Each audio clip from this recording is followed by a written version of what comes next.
ابھی کے لیے اتنے ڈریسز کافی ہیں، مزید ڈریس میں تمہارے لیے 1-2 دن مزید تک لے آؤں گا۔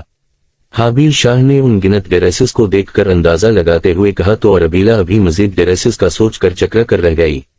پچھلے 2 گھنٹوں سے وہ اس کے لیے مختلف بوتیک سے ڈریسز خرید رہا تھا۔ حابیل شاہ نے اس کے لیے ہر سٹائل اور ڈیزائن کا ڈریس لیا تھا، سمپل سے لے کر فینسی تک وہ سب قسموں کے سوٹ خرید چکا تھا، جبکہ اربیلا شاہ کے لیے اس نے 5 چادریں بھی خریدی تھیں، کیونکہ اتنا تو وہ جان گیا تھا کہ اس کی بیوی بنا چادر کے باہر نہیں نکلتی ہے۔ آ جاؤں اب تمہارے لیے جوتے دیکھیں۔ اربیلا کا ہاتھ پکڑ کر وہ جوتوں والے سٹور کی طرف بڑھا تھا۔ ڈریسز کے شاپنگ بیگس اٹھانے کے لیے وہ حویلی سے ملازمہ اور ڈرائیور لا چکا تھا تاکہ اس کا سامان ٹھیک سے دوسری گاڑی میں رکھ سکیں۔ مختلف شوز نکال کر حابیل نے اسے ٹرائی کرنے کو کہا تو اربیلا جھجکتے ہوئے اپنا کھڑے کھڑے پیر اٹھانے لگی تھی۔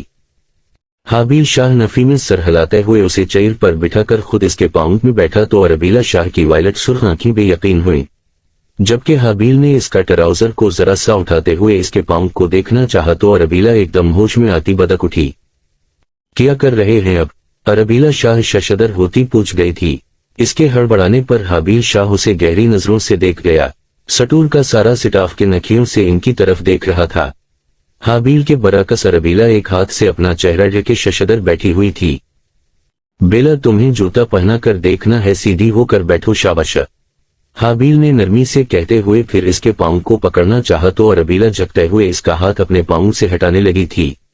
جھکنے کے باعث اس نے چادر سے ہاتھ ہٹایا تو اس کی چادر چہرے سے ہٹنے لگی تھی، جس پر حابیل شاہ نے جلدی سے ہاتھ بڑھا کر پھر اس کا چہرہ ڈھکنا چاہا۔ کیا کر رہی ہو پاگل لڑکی، سیدھی ہو کر بیٹھو اور اپنا چہرہ صحیح سے کور کرو۔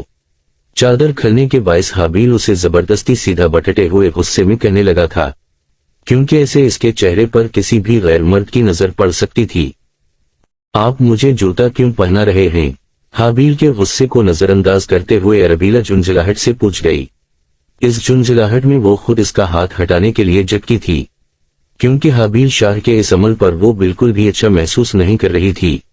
حابیل شاہ کو خود کے سامنے جھک کر اپنے پیروں میں جوتا پہناتے ہوئے دیکھ کر اس کی دل کی دھڑکن بے ساختہ تیز ہوتی ساتھ اس کے پورے وجود کو تپش زدہ بھی کر رہی تھی۔ کیونکہ تم میری بیوی ہو اور تمہیں جوتا نہیں پہناؤں گا تو کیا اب غیر لڑکیوں کو جا کر یہ سروس پیش کروں؟ حابیل نے سر جھٹک کر بولتے ہوئے زبردستی اس کا پاؤں کھینچ کر اپنے گھٹنے پر رکھا تو اربیلا شاہ کو چادر میں اپنا دم گھٹتا ہوا محسوس ہونے لگا تھا۔ اس کے سفید واؤ گلابی پاؤں سے انگوٹھے والی چپل نکال کر حابیل شاہ نے اس کے پاؤں میں ہیل پہنا کر اس کی سٹریپ بن کرنا چاہی تو اس کے پاؤں پر کچھ چیز محسوس کرتے اس نے ذرا سا ٹراؤزر اٹھا کر دیکھنا چاہا تھا۔ اربیلا شاہ کے سفید پاؤں میں سونے کی خوبصورت پائل دیکھ کر وہ یکدم ساکت ہوا تھا۔ سونے کی بڑی بڑی پائلوں پر مختلف رنگ کے نایاب پتھر لگائے تھے، وہ جو پہلے ہی اس کے پاؤں کو دیکھنے پر انجان بننے کی کوشش کر رہا تھا، لیکن اب یہ منظر دیکھنے کے بعد اس کا دل ایک دم سے دھڑکنا بھول گیا تھا۔ بے اختیار حابیل شاہ کو بچپن کے وہ سب لمحے یاد آئے تھے جب اس کی ماں بھی ایسے ہی ہر وقت اپنے پیروں میں پازیب پہن کر رکھتی تھیں۔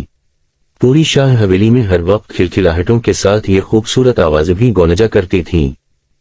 یہ سب پازیب؟ حابیل شاہ نے ہاتھ سے پازیب کو چھوتے ہوئے دم سادے پوچھا تو اربیلا شاہ اسے گم ہوتے دیکھ کر ذرا حیران ہو گئی۔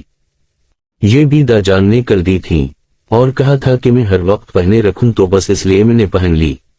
حابیل کے پوچھنے پر بیلا نے اسے جواب دیا تو حابیل شاہ تھکی تھکی سانس خارج کر گیا۔ اعظم شاہ کے ساتھ ساتھ ان سبھی پازیبوں کے ساتھ بہت خوبصورت یادیں جڑے ہوئے تھیں۔ بیلا کے پاؤں میں پازیب کو دیکھ کر وہ ماضی کے لمحوں میں کھویا تو ایک دم سے حابیل شاہ کو اپنے وجود میں ادھورا پن محسوس ہونے لگا تھا۔ کیا اچھی نہیں لگ رہی ہیں؟ حابیل شاہ کو ایک دم سے خاموش ہوتے دیکھ کر بیلا نے جانچتے ہوئے انداز میں استفسار کیا تھا۔ نہیں تو تمہارے پاؤں پر یہ بہت خوبصورت لگ رہی ہیں، میری ماں بھی ایسی پازیب پہنتی تھیں، تو بس اس لیے دیکھ کر حیران ہو گیا تھا۔ حابیل شاہ نے آسودہ مسکراہٹ سے اسے جواب دیا تو اربیلا سر کو جنبش دے گئی، جس پر حابیل شاہ نے جلدی سے خود کو کمپوز کرتے ہوئے اس کے پیروں میں ہیلز پہنا کر وہ خود کھڑا ہو گیا تھا۔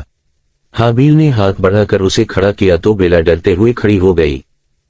کیا آپ نے مجھے اس پہاڑ پر چڑھا دیا ہے؟ میں نے یہ سب پہلے کبھی نہیں پہنا ہے، ہیلز میں لڑکھڑاتے ہوئے وہ ڈر کے مارے چلتے ہوئے کہنے لگی تو حابیل شاہ نے اس کی چڑھاہٹ پر مسکراہٹ دبائی تھی۔ بیلا کی حالت دیکھتے ہوئے حابیل شاہ نے ہنستے ہوئے اسے پھر چیئر پر بٹھا دیا۔